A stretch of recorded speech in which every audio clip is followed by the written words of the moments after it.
Հանդիսացած են մթերման վտանգի վերջո կապված նրանց գրքին, թե որ սպայկայի հետ կապված օրինակ։ Ես չեմ կարծում, թե որևէ ընկերություն կարող է Հայաստանի քաղաքացու, գյուղացու կամ կառավարության հետ շանտաժով կուսել, դա շատ վատ գործելակ է։ Այսինքն ցանկացած ընկերությունն կարող է ասի, այ հարկ եք ուզում մեզանից, ուզում եք որ մենք հարկ վճարենք կամ մեր չվճարած հարկերը վճարենք, ուրեմն մենք գյուղացու նկատմամբ պես կանենք ենք, դա ինչ խոսակցություն։ Վարչապետ, երեք եկամա համագումարին ասացիք, որ խաղաղության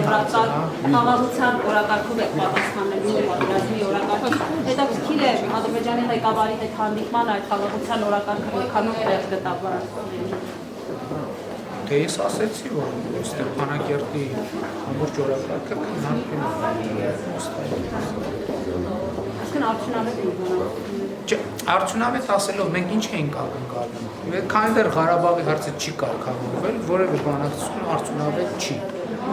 Եթե այս տրամաբանությամբ նայենք, բայց համանախագահաների եւ արտգործնախարարների համատեղ հայտարարության մեջ ասվել է, որ հանդիպումը անցել է կառուցողական եւ դրական մթնոլորտում եւ այդ տեքստի շուրջ բոլորս համաձայնվել ենք։ Այսինքն նկատի ունեմ արդյունավետ, որ ասում եք, ինչ նկատի ունեք։ Քանի կարելի է նաեւ այդպես մեկնաբանել, որ քանի հարցը չի կարգավորվել, ուրեմն արդյունավետ։ Պաշտպանության հայտարարությունից հետո ասում են Հայաստանը պատերազմ է ուզում, ադրբեջանական կողմը այդպես է մեկնաբանել։ Հարգելիներս, ես այդ թեմային կարծում եմ ոչ միայն ես, բազմիցս անդրադարձել եք, չէ՞։ Մենք ինչ ենք ասում։ Մենք ասում ենք, մեզ մի վախեցրեք պատերազմով, որտեղ մենք պատերազմից վախեցող չենք։ Որտեղ պաշտպանության նախարարի հայտարարության մեջ ոչ մի անտրամաբանական եւ առավել եւս ապակառուցողական բան չկա։ Որտեղ բնականաբար չասենք, եթե որևէ մեկը մեր դեմ պատերազմ սկսեց, որևէ մեկը մտածում է, որ Հայաստանը, որևէ մեկը Հայաստանի դեմ պատերազմ սկսի, Հայաստանը հանձնվելու է։ Իհարկե չէ, ով է տենց մտածում։ Նա միամիտ է, որ այդպես մտածում է։ Եթե պատերազմ սկսում է, մենք ասում ենք, մենք պատերազմ մենք թիվ 1 ջահատակորն ենք եւ որ Լեռնային Ղարաբաղի հարցը լուծվի բացառապես խաղաղ բանակցային եղանակով։ Եվ մենք ասել ենք, որ մենք մեզնից կախված մենք ամեն ինչ անելու ենք, որպես այս խաղաղության օրակարգը առաջ քաշենք։ Բայց խաղաղության եթե մենք խաղաղության օրակարգից խոսում ենք անընդհատ, թող ոչ մեկ տպավորություն չստանա, թե պատերազմի սպառնալիքից մենք վախենալու ենք։ Ինչքան պատերազմի սպառնալիքից մենք վախենալու բան ունենք, այնքան էլ Ադրբեջանը ունի վախենալու բան։ Եվ ընդհանրապես տարածաշրջանը ունի վախենալու բան, բոլորը ունեն վախենալու բան, որովհետև պատերազմում փլավ չեն բաժանում։ Որը մեկը թող չմտածի, որ եթե մեր դեմ պատերազմ սկսեցինք, փլավը առնելու ենք եւ բաժանենք բոլորին։ Ոչ։ Մենք փորձելու ենք պատերազմի, մեզ պարտադրված պատերազմի դեպքում, մենք պարտադրելու ենք խաղաղություն։ Եվ մեր պատերազմի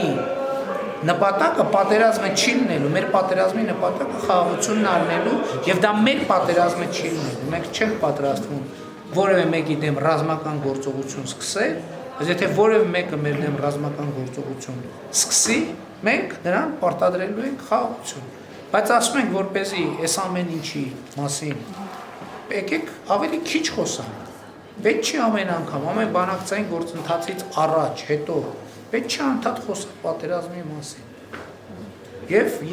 մենք այսօր ուղերձը սա է։ Եվ երբ որ մենք խոսում ենք պատերազմի մասին, մենք դրանով շեշտում ենք բանակցային գործընթացի կարևորությունը եւ մեր հավատարմությունը բանակցային։ Իսկ մարդասիրական քայլերի ետ նկատի կլինեն։ 2016 թվականին բանակցություններ կային, ըստ էության հանդիպումներ էին տեղի ունենում Սերժ Սարգսյանի եւ Ալիևի միջեւ, բայց տեսանք փաստորեն, որ հակառակորդը դիմեց ռազմական գործողությունների 4-օրյա այսպես պատերազմական գործողություններ սանձազերծեց։ Այդ իսկ պատճառով հնարավոր արդյոք այս բանակցությունները տալիս են երաշխիք, որ նորից Ադրբեջանը չի փորձել գնալ նման քայլեր։ Տեսեք, հիմա նույն հայտարարության մեջ ԵԱԿ Մինսկի խմբի համանախագահների եւ երկու արտգործնախարարների գրած է, որ կողմերը վերհիշելով հղում անելով Դուշանբեի պայմանավորվածություններին պայմանավորվել են պահպանել եւ ուժեղացնել հրադադարի ռեժիմը։ Սա մեր պայմանավորվածությունն է։ Սա մեր քաղաքական պայմանավորվածությունն է։ Կա հնարավորություն, որ մենք դրժենք այս քաղաքական պայմանավորվածությունը։ Ոչ, այդպիսի հնարավորություն չկա։ Բայց եթե հանկարծ որևէ մեկը դրժի այդ քաղաքական պայմանավորվածությունը, դա չի նշանակում, թե մենք չենք պաշտպանվելու։ Եվ հույս ունեմ, որ Ադրբեջանի իմ գործընկերը չի դրժի այդ պայմանավորվածությունը, որովհետև մենք շատ հստակ պայմանավորվել ենք եւ գրավոր այդ պայմանավորվածությունը արձանագրել ենք եւ այդ գրավոր պայմանավորվածությունը արձանագրված է նաեւ Մինսկի խմբի համանախագահների ներկայությամբ եւ ստորագրությամբ։ Խոսքը դրա մասին է, բայց մենք մեր սկզբունքների մեջ ի՞նչն է, որ նաեւ ոչ միայն ուժ չկիրառել, այլև ուժի կիրառման սպառնալիք չկիրառել։ Եվ մենք ընդամենը բոլորի ուշադրությունն ենք հրավիրում այն փաստի վրա, որ ցավոք սրտի Ադրբեջանը ժամանակ առ ժամանակ ուժի կիրառման սպառնալիքը որպես բանակցային գործոն փորձում է օգտագործել։ Մենք ընդամենը այս ենք ասում, եկեք չօգտագործենք դա։ Որտեվ եթե շարունակեք օգտագործել, մենք եք օգտագործենք, արդյունքում ինչ կստացվի։ Եկեք խաղաղության օրակարգը ձևավորենք եւ աշխատենք խաղաղության օրակարգի շուրջ։ Սա մեր ուզածը։ Եվ պետք չի խաղաղությանը մեր նվիրվածությունը, ինչպես Հայաստանի ներսում եմ ասում, որ պետք չի մեր բարեկրթությունը մեկնաբանել որպես թուլություն, այնպես էլ միջազգային ասպարեզում եմ պետք չի մեր խաղաղության օրակարգին մեր նվիրվածությունը մեկնաբանել որպես թուլություն կամ վախ որևէ մեկից կամ որևէ բանի առաջ։ Մենք վախ ընդհանրապես չունենք։ Իսկ մարդասիրական քայլերը երբ նկատելի կլինի, որի մասին հայտարարած եւ ինչ տեսքով կլինեն դրանք, պարոն Փաշինյան։ Մարդասիրական քայլերի հետ կապված ես հույս ունեմ, որ մենք կարողանանք երկուստեք երաշխավորել գյուղացիական աշխատանքների անվտանգությունը։ Սա որպես հնարավոր պայմանավոր եւ մենք պատրաստ ենք երաշխավորել, որ մեր զորքերը որևէ քաղաքացիական անձի վրա չեն կրակի, առավել եւս գյուղատնտեսական աշխատանքներ իրականացնող։ Եթե Ադրբեջանը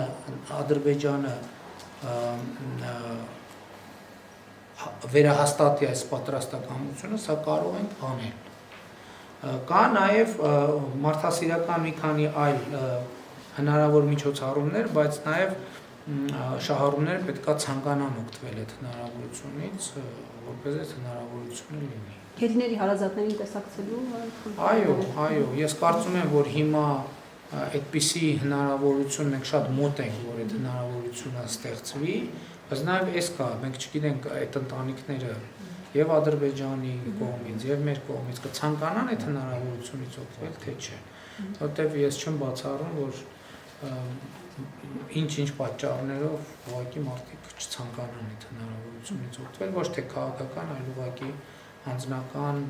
հասկանալի է, չէ, դա հեշտ որոշում չի։ Եվ կարծում եմ, որ կա։ Եվ ելի ուզում եմ ասել, որ Վիեննայի խոսակցությունը իրականում այո, ինչպես հայտարարության մեջ գրած է, այդ հայտարարության տեքստին այն ինչ որ համանախագահները եւ արտգործնախարարների անունից հրապարակվել է, բնականաբար ես նախապես այդ տեքստը տեսել եմ եւ համաձայնություն եմ տվել։ Ես այնտեղ հնչած ամեն բառը հաստատում եմ։ Այո, դա եղել է կառուցողական, պոզիտիվ քննարկում եւ ես կարծում եմ, որ պաշտպանության նախարարի հայտարարությունը այդ տրամաբանությունից ընդհանրապես դուրս չի, մենք ընդհանրապես ասում ենք հետեւյալը։ Իմիջիալոց հիշում եք, դեռ անցած տարի մի քանի առիթով ես ասել եմ, որ մենք լինելու ենք իրավիճակին adekvat, համարժեք, որովհետեւ ուրիշ տարբերակ չկա։ Մենք չենք լինելու ապակառուցողական ոչ մի դեպքում, բայց մենք լինելու ենք իրավիճակին adekvat, եթե մեզնից ակնկալվում է կառուցողական լինել, մենք էլ ենք ակնկալում կառուցողական լինել։ Եթե մեզնից ակնկալվում է, որ մենք հաշվի առնենք, եւ ես իմիջիալոց վերջին ասում ասեցի, չէ, մեր խնդիրը ինչ է։ Մեր խնդիրը լինել լսելի եւ մենք պատրաստ ենք լսել մեր գործին եւ նույնիսկ կոնկրետ օրինակ բերեցի։ Այո, տեղ կա առանց բանի, առանց այսպես CTV թանկի, այնտեղ որտեղ մեր գործընկերները կգնահատեն, որ ինչ-որ նյուանսում մեր դիրքորոշումը չափազանց կոշտ է, այո, մենք տեղ-տեղ կարող ենք նույնիսկ մեր դիրքորոշումը որոշակի ավելի ճկուն դարձնել, որպեսզի հանուն խաղաղության օրակարգը առաջ մղելու, բայց դա չի կարող միակողմանի լինել։